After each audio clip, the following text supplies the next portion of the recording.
కంచిపట్టు చీరల సామ్రాజ్యం, తెలుగు ప్రజల షాపింగ్ ప్రపంచం వారాహి సిల్క్స్. కూకట్పల్లిలో ఏప్రిల్ 4న గొప్ప ప్రారంభం.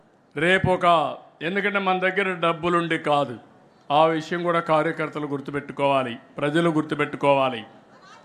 ఇబ్బందులు ఉన్నాయి, మన ఊహించిన దానికంటే ఇబ్బందులు ఎక్కువగా ఉన్నాయి.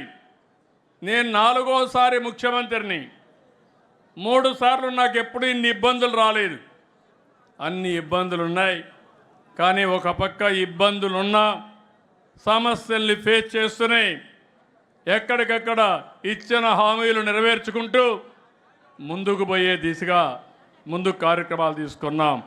ఈరోజు మీరు చూస్తున్నారు, అమరావతి విధ్వంసానికి గురైతే అమరావతి పనులు ప్రారంభమైనాయి.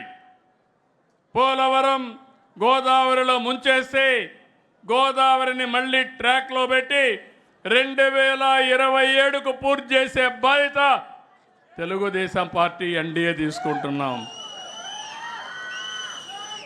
ఇంకో పక్కన ఇక్కడే రామాయంపట్నంలో బీపీసీఎల్ అయితే 95,000 కోట్ల రూపాయలతో రిఫైనరీ వస్తూ ఉంది. ఆర్సీఆర్ మిత్తలైతే నక్కపల్లిలో ఒక స్టీల్ ప్లాంట్ పెట్టడానికి 1,00,000 కోట్ల రూపాయలతో ముందుకు వచ్చారు. ఎన్టీపీసీ అయితే 1,90,000 కోట్లతో గ్రీన్ హైడ్రోజన్కి ముందుకు వచ్చారు. రిలయన్స్ అయితే 65,000 కోట్ల రూపాయలతో ఎక్కడికక్కడ బయోఫ్యూయల్ కింద ముందుకు పోయే పరిస్థితి వచ్చారు. ఒక పక్క ఈ కార్యక్రమాలు చేస్తున్నాం, ఒక పక్క పెట్టుబడులు తెస్తున్నాం, ఒక పక్క ఉపాధి కల్పిస్తూ ముందుకు పోతున్నాం.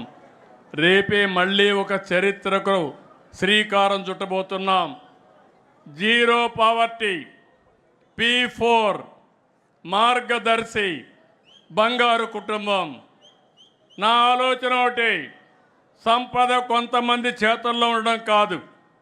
సంపద అనేది ఎవరైతే పేదవాళ్ళు ఉన్నారో వాళ్ళ అవసరాలు తీర్చే విధంగా ఉండాలి. ఓసారి మనకు అదృష్టం కలిసి వస్తుంది. ఇక్కడే మా చంద్రశేఖర్ ఉన్నాడు, ఎన్ఆర్ఐ. ఒక ఎగ్జాంపుల్ అది. మన పాలసీల వల్ల చంద్రశేఖర్ బాగుపడ్డాడు, అమెరికాకి వెళ్ళాడు,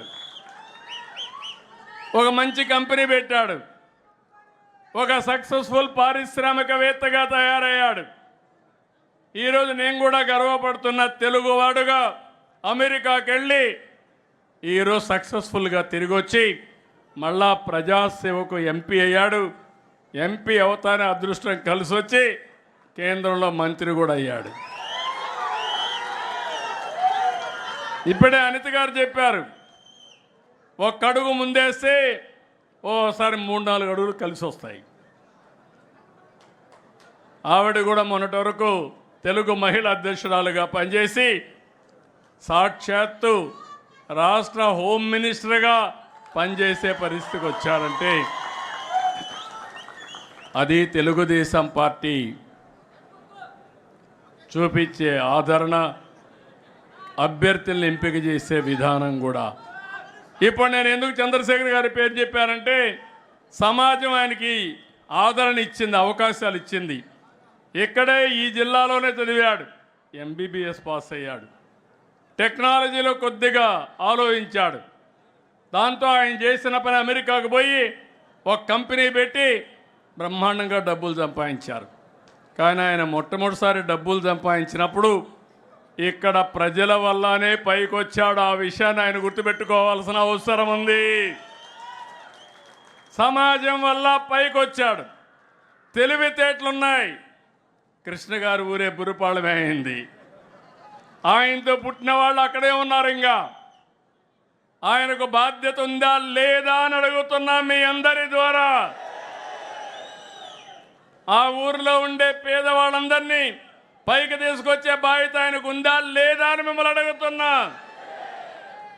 అదే నా విధానం, అదే మార్గదర్శి, బంగారు కుటుంబం, జీరో పావర్టీ, P4 విధానం. P3 అనేది మీరు గుర్తుపెట్టుకోవాలి. పబ్లిక్ ప్రైవేట్ పార్ట్నర్షిప్తో రోడ్లు వేసాం, ఎయిర్పోర్ట్లు కట్టాం, టెలికమ్యూనికేషన్ తెచ్చాం. కొంతమంది కోటీశ్వరులు అయ్యారు, మనకు కూడా వస్తువులు వచ్చాయి, రోడ్డు వచ్చింది. ఎక్కడ ఆగే పని లేకుండా బ్రహ్మాండంగా వెళ్ళిపోతున్నాం.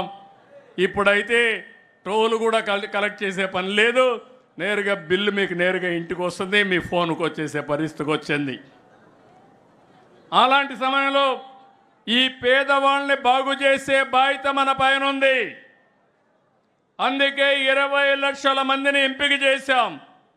పారిశ్రామికవేత్తలకు పిలిపిస్తున్నాను, సమాజంలో పైకొచ్చిన వ్యక్తులకు పిలిపిస్తున్నాను. ఇది మీ బాధ్యతగా తీసుకోండి. నేను చేయాల్సిన పని నేను చేస్తాను. మేము ఆ రోజు పబ్లిక్ పాలసీలు తీసుకొస్తే మీరు పైకి వచ్చారు. చరిత్రలో మెడికల్ కాలేజీ పెట్టకపోతే చంద్రశేఖర్ కూడా ఇక్కడ వ్యవసాయం చేసుకుంటూ వాళ్ళ ఊళ్ళోనే ఉండేవాడు. ఆ రోజు ప్రభుత్వ విధానం వల్ల ఆయన బెనిఫిషరీ. ఆయన బాధ్యత తిరిగి సమాజానికి ఇవ్వాల్సిన బాధ్యత ఆయన పైన కూడా ఉంది. అందుకే నేను మీకు అందరికీ చెప్తున్నా, నా జీవితంలో ఒక ఆశయం, తెలుగుదేశం పార్టీ సిద్ధాంతం కూడా ఇది. ఈ రాష్ట్రంలో ఒకప్పుడు మీరు చూస్తే సంపద సృష్టించడానికి P3 తీసుకొచ్చాం, పేదవాళ్ళని ఉద్ధరించడానికి మనతో సమానంగా పైకి తీసుకొచ్చి మొట్టమొదటిగా జీరో పావర్టీ, తర్వాత బెటర్ లివింగ్ స్టాండర్డ్స్, తర్వాత బెస్ట్ లివింగ్ స్టాండర్డ్స్ అందరికీ ఇవ్వాలని నా అభిమతం. మనుషుల్ని ఒక ఆస్తిగా పరిగణించి అలాంటి మనుషుల్లో కానీ మార్పు తీసుకొచ్చి ఆ మనుషులకు కానీ మనం హ్యాండ్ హోల్డింగ్ ఇస్తే అందరూ బాగుపడే అవకాశం ఉంటుంది. నేను అందుకే తెలుగుదేశం పార్టీ 44వ ఆవిర్భావ దినోత్సవంగా పిలిపిస్తున్నా. ఇది ఒక మహత్తరమైన కార్యక్రమం. 25 ఏళ్లకు మునుపు ఐటీ ఒక ప్రభుత్వ విధానాన్ని తీసుకొస్తే ఈరోజు ప్రపంచంలోనే ఎక్కువ తలసరి ఆదాయం వచ్చే వ్యక్తులు తెలుగువారు. ఈరోజు ఈ రాష్ట్రంలో పేదవాళ్ళు అనేది లేకుండా అందరికీ సమానమైన అవకాశం వస్తే సమాజం ఎంత ఆనందంగా ఉంటుందో, ఎంత తృప్తికరంగా ఉంటుందో మీరు ఆలోచించండి. సుమన్ టీవీలో మీ పర్సనల్ అండ్ బిజినెస్ ప్రమోషన్స్ కోసం కింది నెంబర్కి కాంటాక్ట్ చేయండి.